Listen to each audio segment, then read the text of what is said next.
प्रथम वर्ष विज्ञान के विद्यार्थियों का तृतीय पेपर की केमिस्ट्री के थर्ड पेपर की क्लास में स्वागत है। आज हम कंप्यूटर के बारे में पढ़ेंगे। कंप्यूटर के मेन कंपोनेंट दो होते हैं, हार्डवेयर और सॉफ्टवेयर। जो मुख्य अवयव हैं हार्डवेयर एंड सॉफ्टवेयर। सबसे पहले हम हार्डवेयर के बारे में जानकारी प्राप्त करेंगे। हार्डवेयर मतलब आँखों के द्वारा दिखाई देने वाले उपकरण जो कंप्यूटर में होते हैं, उन सब को हम हार्डवेयर कहते हैं। हार्डवेयर भौतिक एवं स्पर्शगम्य उपकरण हैं। सभी मैकेनिकल, इलेक्ट्रिकल एवं electronic equipments which are touchable यानी छू कर जिनको देखा जा सकता है, उन सबको हार्डवेयर कहते हैं। जैसे इनपुट आउटपुट युक्तियाँ या input output devices, central processing unit, memory, electronic circuit के सभी अवयव, रजिस्टर, कैपेसिटर, आईसी यानी integrated chips, electric circuit, computer box के भीतर का प्रिंटेड सर्किट बोर्ड, ये सब प्रमुख हार्डवेयर के अंतर्गत आते हैं।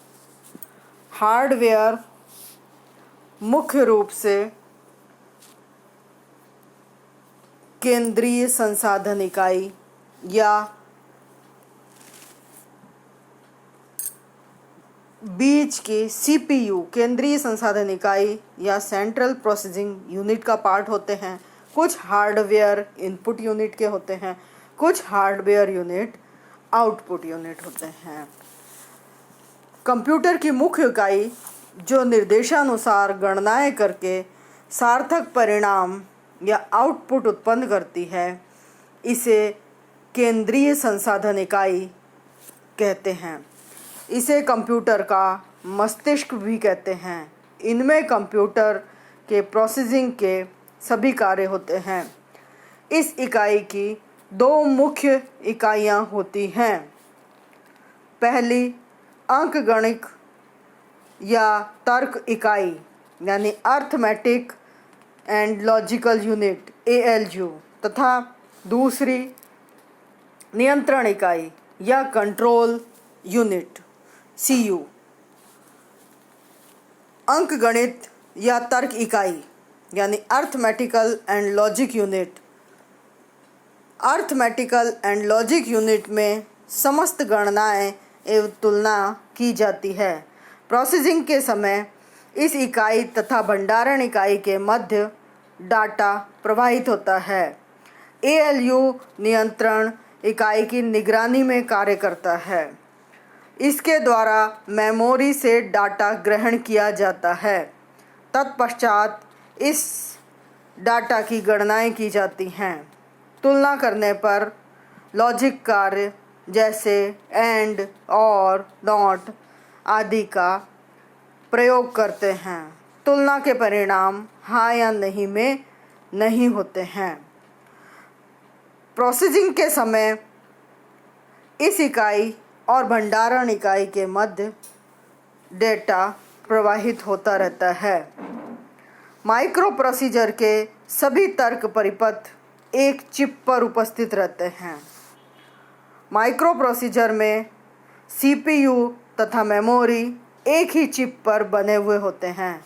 चिप वस्तुतः इंटीग्रेटेड सर्किट होता है। केंद्रीय प्रोसेसिंग इकाई का अगला जो पार्ट है वो है कंट्रोल यूनिट या नियंत्रण इकाई। नियंत्रण इकाई तंत्रिका तंत्र के समान कार्य करती है। यह इकाई कंप्यूटर के सभी हार्डवेयर उपकरणों का संचालन तथा नियंत्रण करती है।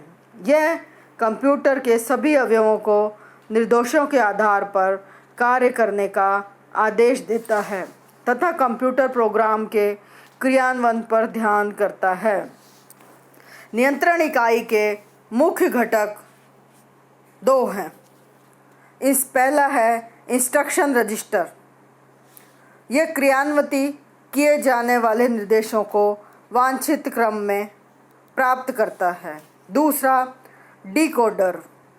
डिकोडर कोडेड इंस्ट्रक्शन को डिकोड करके एएलयू में क्रियान्वित करने के लिए स्थानांतरित कर देता है। इसके अलावा और भी इसमें दो तरह के रजिस्टर काम में आते हैं। एक है एड्रेस रजिस्टर और फोर्थ है इंस्ट्रक्शन काउंटर। अब हम बात करते हैं कंप्यूटर मेमोरी की या कंप्यूटर स्मृति की, यानी कंप्यूटर की याददाश्त। कंप्यूटर के द्वारा डाटा के भंडारण की क्षमता को कंप्यूटर की स्मृति कहा जाता है। भंडारण की इकाई बाइट्स है। एक बाइट्स में 8 बिट्स होते हैं तथा एक बिट को बाइनरी डिजिट 0 या 1 कहा जाता है। सामान्यतः किलो, मेगा, गीगा, टेरा आदि शब्दों के माध्यम से कंप्यूटर स्मृति क्षमता को अभिव्यक्त किया जाता है। 8 bits is equal to 1 byte के बराबर होता है। 1 byte is equal to 8 bits. 1024 bytes is equal to 1 kilobyte. 1024 kilobyte is equal to 1 megabyte. 1024 megabyte is equal to 1 gigabyte. 1024 gigabyte is equal to 1 terabyte. Unit easily converted into other unit. एक इकाई को दूसरे में परिवर्तित करना बहुत आसान है। एक हम एग्जाम्पल लेते हैं या एक उदाहरण लेते हैं कि यदि हमें 1.44 मेगाबाइट को बाइट में कन्वर्ट करना हो तो किस तरह से करेंगे। 1.44 मेगाबाइट।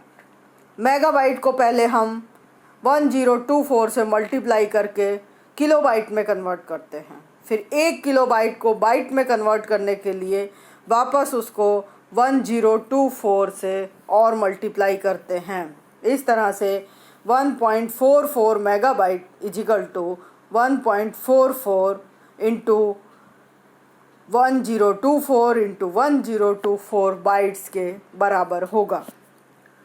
कंप्यूटर की मेमोरी या कंप्यूटर की स्मृति को 2 भागों में बांटा जा सकता है, primary memory and secondary memory, यानी प्राथमिक स्मृति और द्वितीयक स्मृति। प्राथमिक स्मृति अस्थायी होती है और विद्युत बंद होने पर मिट जाती है। इसे हम 2 नामों से पुकार सकते हैं, read only memory and random access memory. Read only memory या ROM, रोम सामान्य से इसको बोला जाता है।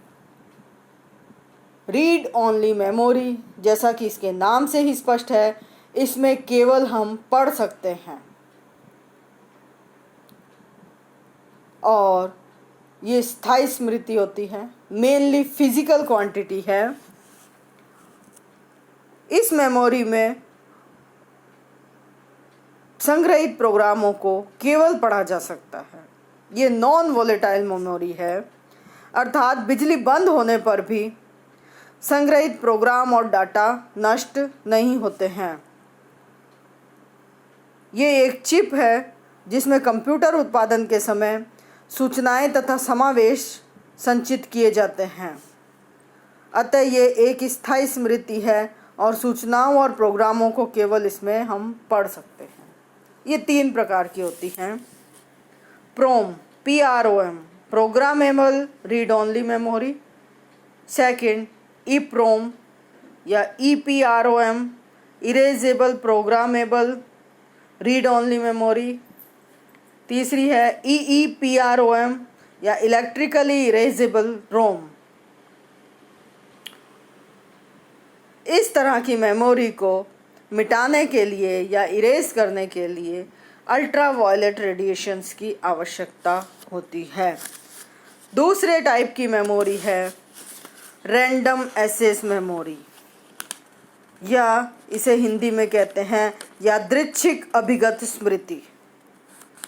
इस स्मृति द्वारा प्रोग्राम को पढ़ा और लिखा दोनों काम किए जा सकते हैं। ये भी विद्युत बंद होने पर अस्थायी स्मृति है और विद्युत बंद होने पर ये डाटा सदैव के लिए नष्ट हो जाते हैं। It means it is a volatile memory. ये दो प्रकार की होती है। Static RAM. स्टैटिक रैम सूचनाओं को अनंत क्रम तक संग्रह करती है। दूसरा है डायनेमिक रैम। इसमें संग्रह की कई सूचनाएं कुछ समय बाद मिट जाती हैं। दूसरी तरह की मेमोरी है सेकेंडरी मेमोरी या द्वितीयक मेमोरी। द्वितीयक मेमोरी के कुछ एग्जाम्पल हैं या कुछ उदाहरण हैं। द्वितीयक मेमोरी स्थायी मेमोरी होती है और इसे हम बैकअप मेमोरी भी कहते हैं। बैकअप मेमोरी के कुछ उदाहरण hard disk, floppy disk, magnetic tape, complete disk, ये सभी एग्जाम्पल सेकेंडरी मेमोरी के एग्जाम्पल हैं, जो कि वापस से बैकअप मेमोरी की तरह से भी कहा जाता है। ये सब CPU की स्टोरेज कैपेसिटी को बढ़ाने के लिए काम में लिए जाने वाले डिवाइसेस हैं। कुछ मुख्य द्वितीयक स्मृति उपकरण निम्न प्रकार से हैं। पहला है फ्लॉपी डिस्क, दूसरा है हार्ड डिस्क, तीसरा है CD-ROM, चौथा है मैग्नेटिक टेप, पांचवा है कंप्लीट डिस्क। तो इस तरह से जो ये उपकरण हैं जिनकी मैंने बात की, ये CPU की मेमोरी को कैपेसिटी को मेमोरी की कैपेसिटी को बढ़ाने का कार्य करते हैं।